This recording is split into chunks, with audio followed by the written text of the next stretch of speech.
예, 여러분은 모세오경의 저자가 누구라고 알고 계시나요? 아마도 대부분은 모세오경이기 때문에 모세가 썼다고 아마 알고 계실 것 같아요. 그런데 이 모세오경이 영어로는 펜타투크입니다. 이것은 단순히 이제 5권의 책이라는 의미예요. 한국교회 대부분의 목사님들이나 또 교회에서는 모세오경, 창세기, 출애굽기, 레위기, 민수기, 신명기죠. 이것을 모세가 썼다고 알고 있고 또 그렇게 가르치고 있지만 대부분의 또 신학교에 계시는 역사 신학자들은 모세가 이 책을 쓰지 않았다고 생각을 합니다. 이 주제는 한국 교회사에 상당히 중요한 주제인데 모세오경을 누가 썼는가의 문제로 예수교 장로회와 기독교 장로회가 갈리게 됩니다.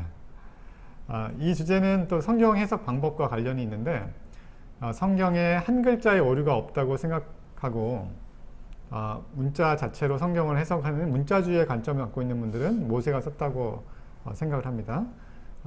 이것을 이제 성경 무오류설 또는 축자 영감설 등으로 이제 다르게 표현을 하기도 합니다. 반면에 역사 비평적인 방법으로 성경을 해석하는 분들은 모세가 쓰지 않았다고 생각을 합니다. 역사 비평은 고고학이라든지 고대 근동지방의 역사학 또 과학 등을 수용해서 성경 기록될 당시의 배경 속에서 성경을 해석하는 그런 관점입니다.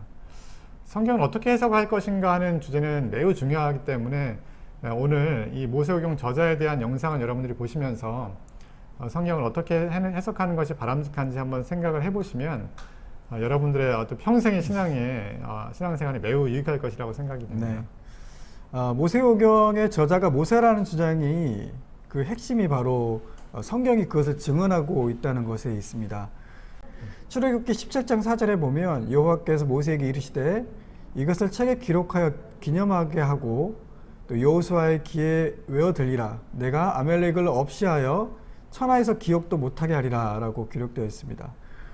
또 민수기 보면은 민수기 33장 2절에 보면 모세가 여호와의 명령대로 그 노정을 따라 그들이 행진한 것을 기록하였으니 그들이 행진한 대로의 노정은 이러하니라 라고 기술되어 있고요.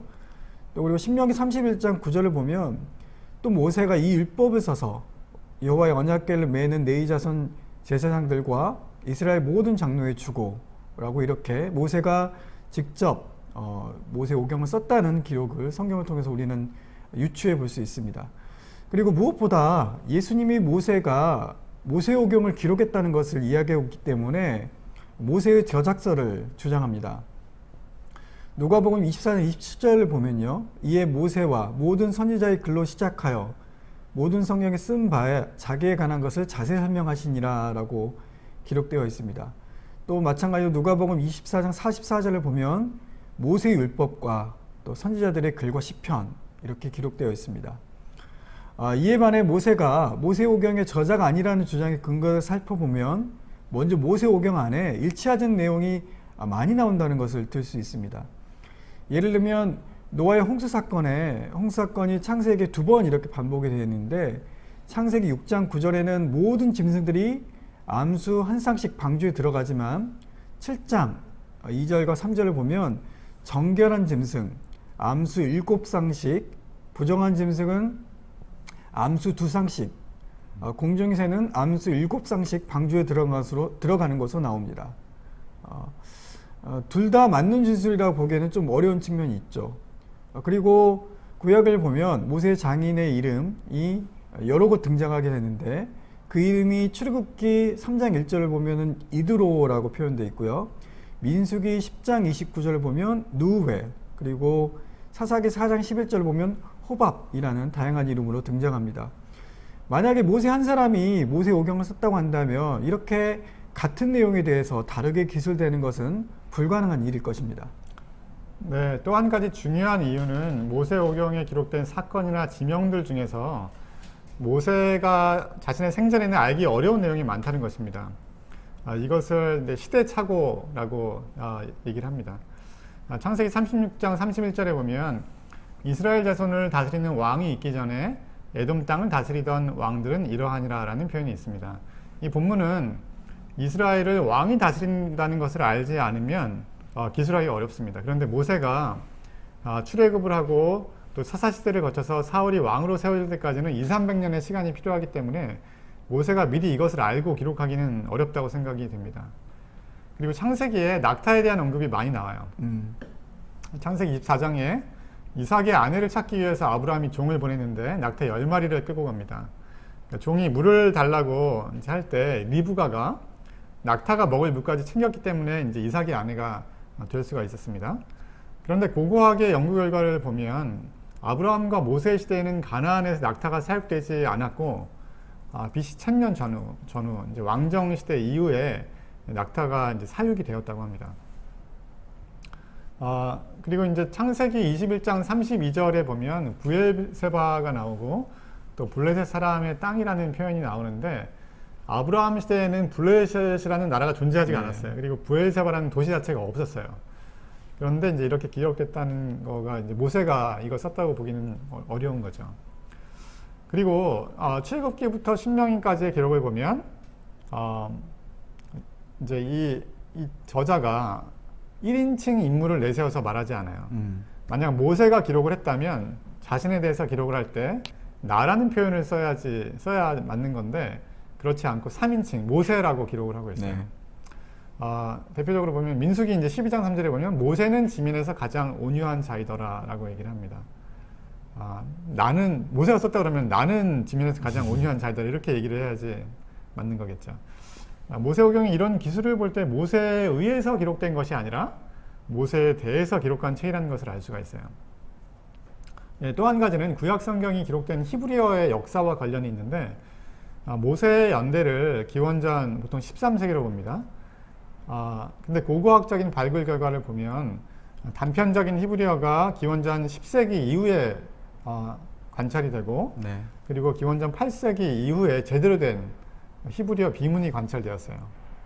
그래서 노스캐롤라이나 대학의 조셉 램이라는 구약학자는 이렇게 주장을 합니다. 모세오경의 문서는 누가 썼더라도 기원전 13세기의 작품은 아니라고 합니다.